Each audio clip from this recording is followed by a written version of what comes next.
Professor Monyae, of course, the standards of expansion, the rules of expansion, and how the process and procedure works in the expansion of the BRICS becoming extremely important during the BRICS Summit.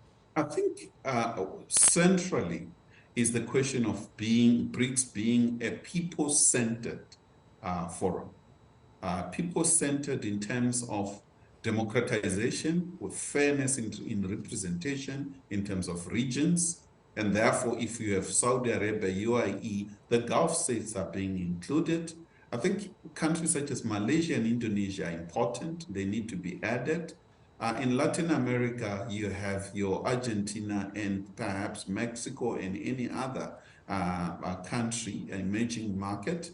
On the African continent, Egypt, Ethiopia, and Morocco are quite important. So if we could find a way beyond your Western rhetorics of simplistic democracy and authoritarian way of categorizing the world, I think we need to talk in terms of development-centered, people-centered, and address the core issues such as climate change, peace and security, fairness, changing of the rules of the game, not just for BRICS, but for the world. On the other issue about the US dollar and the SWIFT system, how the BRICS economies can better use their local currencies. Indeed. I think the starting point is that the dominance of the dollar is really not going anywhere. I think we're going to remain with the dollar as a dominant currency. However, with the talk of the de-dollarization has started. It is much to do with our talk of a need for a multilateral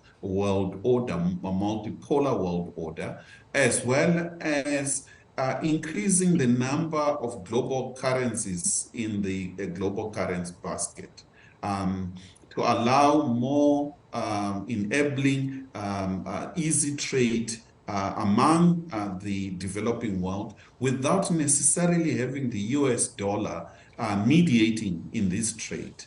I think that's one core issue. But I'm more excited with the rise of a digital currency. Digital currency is going to have a much more blow to the dollar than the talk of BRICS currency or the swipe, because with the digital currency, imagine with the yuan and rupee, ruble in Brazil and rand in South Africa, if we can trade using our local currency and using digital for that matter, there is absolutely no need for a US dollar to be the dominant. And we're going to stop the weaponization of the very same dollar.